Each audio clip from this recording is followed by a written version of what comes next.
and welcome. Thank you so much for pressing play and taking some time out of your day to spend with me. I'm Joy. To all the new subscribers, I want to extend a warm welcome to you.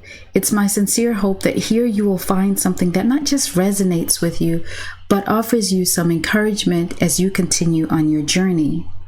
To the returning subscribers, hey family, welcome back. I appreciate you so much. Fuel on empty, when you no longer respond. Now, this was based on my experience, and I know some people will be able to relate to this. If you didn't experience things like this, that's okay. Not every situation is going to be the same. But get in the comments and let us know. Let's talk about what happened when you denied the narcissist fuel. You know, we all have a breaking point and respond to the narcissist differently once we reach that point.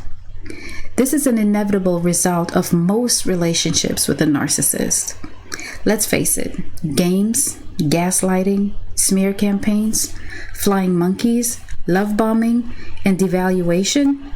It's not just draining, it's downright exhausting mentally, emotionally, physically, spiritually, psychologically, and even financially.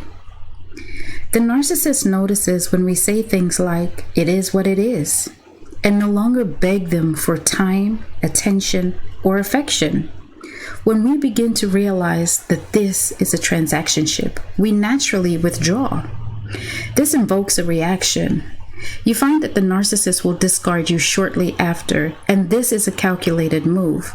It is done so that they can punish you by putting you in timeout.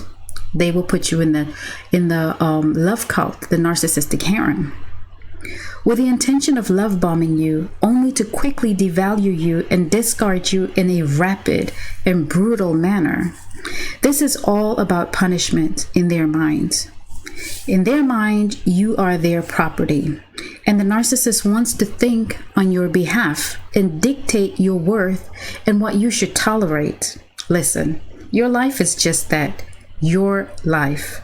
The narcissist is in error, again, by thinking that you are their minion. Deny them access after the discard, because they will be back to inflict more pain, all for their pleasure and gratification of their ego.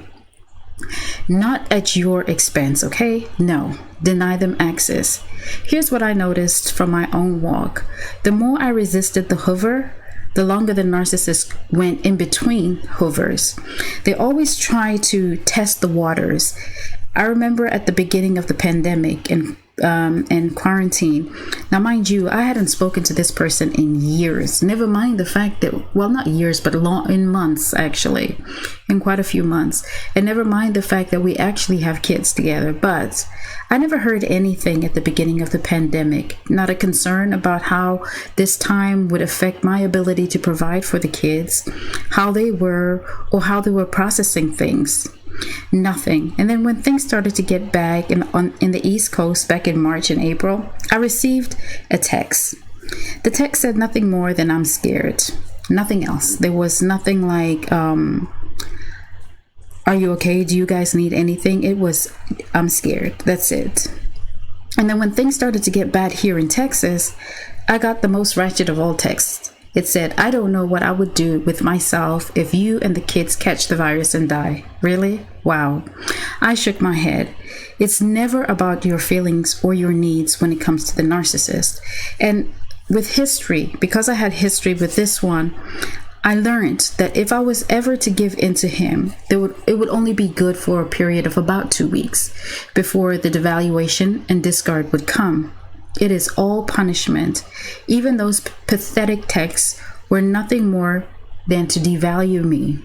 And not just me, but also the kids. A lot of the times you ask, how was the narcissist with their kids? Well, what do you think based on what I just said? What do you think his thoughts are? And that's all really just as a hover to try and get your attention, to try and get you to say something. Listen, they're never happy when the focus is shifted from them and you start to shine the light on yourself. Keep shining the light and drain the fuel supply. You're your independence is a threat to the false self. It leaves them insecure, off-centered, exposed, and even with feelings of abandonment. Expect a smear campaign at this point. They will engage anyone who is willing to be a flying monkey. On the flip side, they may turn on the waterworks and turn on the crocodile tears.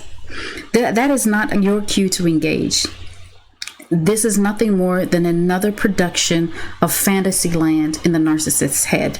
Ignore them completely. Remember, they are who they are. They do not change. The Hoover is part of the cycle, but it is your responsibility to drain that swamp.